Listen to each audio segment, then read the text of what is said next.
Start. One second.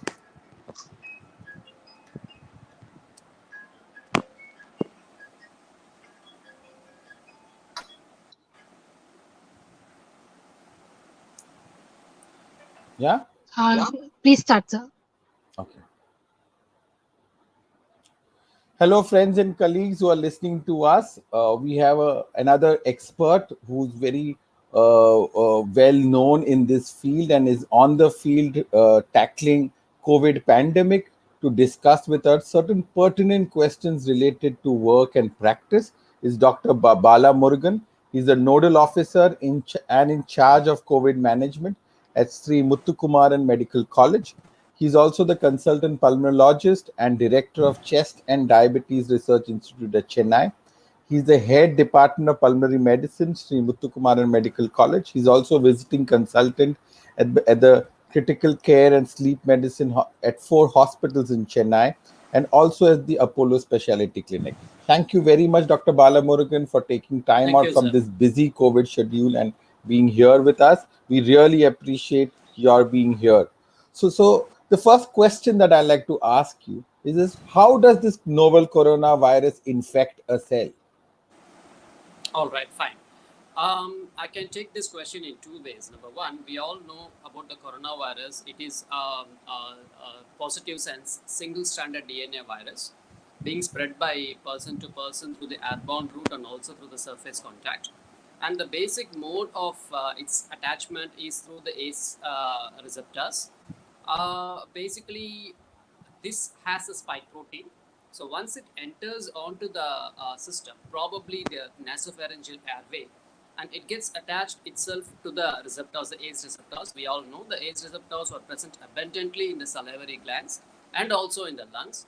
But as the first point of contact, once it enters into the nasopharyngeal airway, it gets attached itself with the ACE receptors, and it undergoes a structural modification, and because of that, it is able to get inside the cell. That is called as an internalization. So once an internalization occurs, and the virus is able to replicate itself in the various cells it is getting infected, and able to spread the disease outside and internally also. It seeps onto the lung. It causes an intense inflammation. Probably depending on the patient's immune response and the viral load, the patient might recover completely or with mild symptoms, or worst case scenario, they might go in for a cytokine storm causing a severe lung damage. Thank you so much, Dr. Bala. Now, what should be done to reduce the viral load in the oropharyngeal region? Okay, we all know as a first point of contact, the throat has more amount of ACE receptors.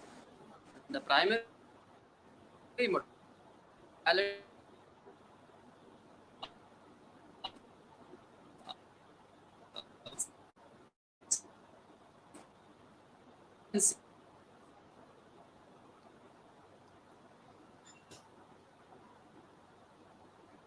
person to person might be reduced, and number two, from the throat seeping on onto the lungs might be reduced once the colonization or the infectivity of the throat by the virus is reduced.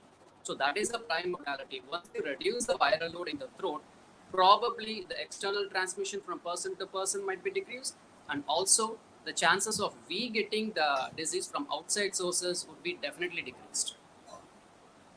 Fantastic, fantastic. Now, does chlorhexidine mouth rinse effective against transmission of infection? Is it effective, chlorhexidine mouth Definitely. rinse?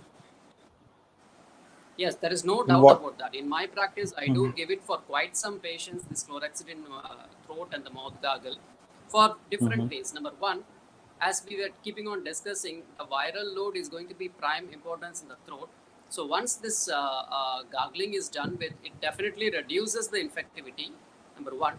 By decreasing the viral load in the throat, the outside transmission is reduced. That means if a person is gargling who is positive, the chances of he or she spreading the disease is limited, number one.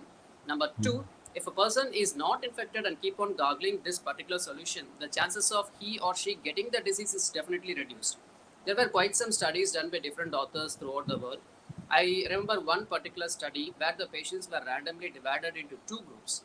The first group who were tested positive, the first group were given along with the standard care this throat wash, throat gargle, and the other one as a pharyngeal spray also. The other group did not have this along with the standard care alone.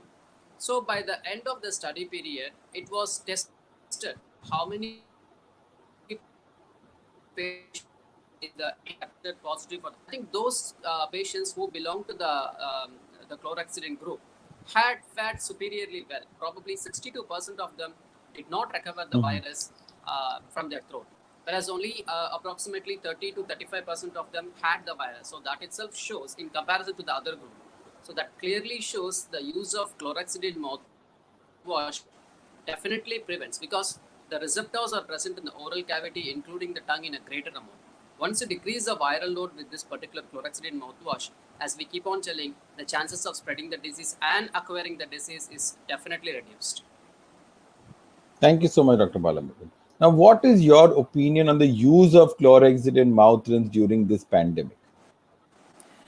Well, in my limited practice, I do give it for almost all the patients. Number one, those patients who are infected, because most of these patients, if not all the patients, would be quarantined. But there are some cases who would be quarantined, but because of limited resources, all others in the family would be getting the disease. So to prevent such a disease, I do ask these patients to gargle. And I have had very good success in treating these patients with the chlorhexidine mouthwash. And not only those patients who are infected, probably close contacts, we call those persons, and the frontline workers, most of them should be prescribed with this particular chlorhexidine mouthwash. One, to prevent the disease acquiring, and number two, to decrease the spread of the disease. Thank you so much, Dr. Balamurugan. So, in addition to masking, social Yes. distancing, I think chlorhexidine mouth rinse will go a very long way in preventing the spread of this communicable disease. Yes, it does not mean that by taking a chlorhexidine alone is going to cure the disease or going to limit the spread. Yes, in spite of all these things, patients will have to continue their other maneuvers like the physical distancing, hand hygiene, the hand washing, wearing masks properly, and of course, vaccination. Along with these four things, if you are able to combine this particular chlorhexidine mouthwash, it is going to go a long way in preventing the spread of the disease. Thank you so much, Dr. Balamurugan. Those were really pearls of wisdom, which I believe a lot of people listening to you would probably add in their practice, and a lot of patients would benefit at the end. Thank you so much for being with us. Thank you very much. Thank you for inviting me. Thank you. Dr. Ritu.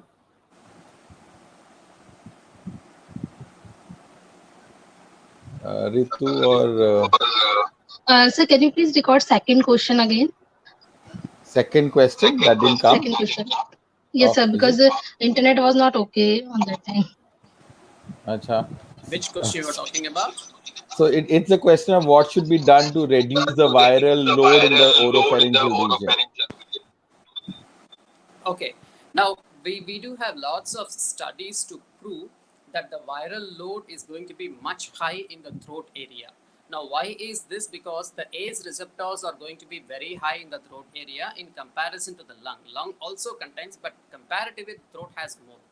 Being the first point of contact, the throat definitely gets infected with the virus. And if we are able to decrease this viral load in the throat, we can sustain to get two actions. Number one, to prevent the external spread, and number two, to prevent getting acquired with the disease. So that is the reason it is primarily important to decrease the number of virus infecting the throat or the viral load in the throat. So that is the reason why we would like to prescribe this chlorhexidine mouthwash in most, if not all, of our patients, because we have seen time and about lots of studies have been done to prove that decreasing the viral load with this chlorhexidine mouthwash goes a long way. Because even though lots of studies have been done, I still remember one particular study where the patients were divided into two groups, Group A and Group B. Group A is the patients along with the standard care for COVID management were given a chlorhexidine mouthwash. Group B were given only the standard care of treatment. By the end of the treatment period, these patients were cultured from the throat. What is the amount of virus being acquired from the throat? So by the end of the treatment period, it was clearly proven that 62% of the patients belonging to the chlorhexidine group did not have the virus being rectified from that. So that means to say that 62% of the patients did benefit with that, and only 35 to 36% of them were able to culture this organism from their throat. So this one clearly shows that patients would be definitely benefited by getting a chlorhexidine mouthwash in decreasing the viral load from the throat. Thank you so much, Dr. Balamurali. Ritu, is that fine? Yes, sir. Thank you, sir. Oh yes, thank you so much. Thank you, Dr. Balamurali. Have a good day ahead.